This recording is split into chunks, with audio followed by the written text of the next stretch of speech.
The United States may have just reshaped the strategic landscape of West Asia. Washington's civilian nuclear agreement with Saudi Arabia is being projected as an energy partnership. But across the region, it is also raising some far bigger questions. Is this a step towards stability or the beginning of a whole new nuclear race? Take a look at this report.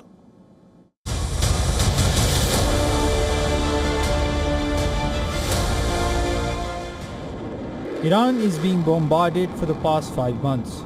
The US says it can never allow Iran to have a nuclear program.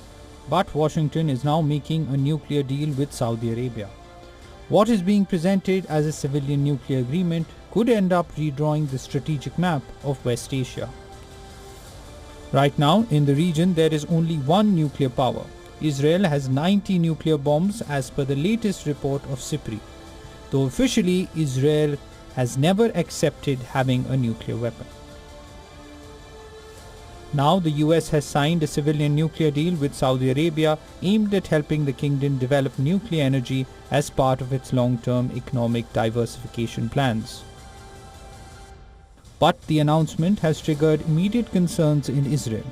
Israeli political leaders warn that the agreement could bring Saudi Arabia closer to developing a nuclear weapons capability if the right safeguards are not in place. Donald Trump attempted to calm those fears. The US president claimed the deal would bar Saudi Arabia from enriching uranium and would require Riyadh to normalize relations with Israel. Israel welcomed that statement, calling it a boost for the Abraham Accords. Well, we didn't talk about it, but it was always understood, and Chris knew, and Saudi Arabia knew, that if they didn't join the Abraham Accords, the deal's not, I'm not going to do the deal. So then why did you sign it? Senator John... Because they understood that in order, subject to Congress and everything else, in order for that deal to go through, they had to sign into the Abraham Accords. But there is a problem. Neither the official US announcement nor Saudi Arabia's statement mentioned either uranium enrichment restrictions or normalization with Israel. And so far, Riyadh has not publicly endorsed Trump's claims. In fact, Saudi Arabia has repeatedly stated that normalization with Israel remains unlikely without meaningful progress towards a Palestinian state. A new agreement on nuclear energy between the United States of America and the Kingdom of Saudi Arabia is a breakthrough agreement on nuclear power. From the Israeli point of view, it affects the arms race, nuclear arms race in the Middle East. It creates precedents about proliferation of, or possibly proliferation of nuclear capabilities, and also set some precedents about inspection and monitoring. Depends on the actual details of the agreement.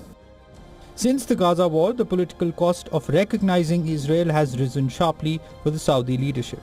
That makes any link between the nuclear deal and diplomatic recognition highly uncertain. For Washington, the strategic calculation is clear. The US does not want Saudi Arabia to turn to China or Russia to build its nuclear program.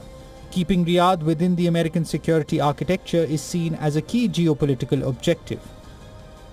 Saudi Crown Prince Mohammed bin Salman has previously said that if Iran acquires a nuclear weapon, the kingdom would move quickly to develop one as well. After the recent US-Israel conflict with Iran, those security concerns have only intensified.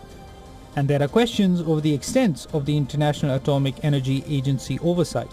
If those concerns persist, Iran could demand similar terms in any future nuclear negotiations with Washington. That is why this agreement is about far more than civilian nuclear energy.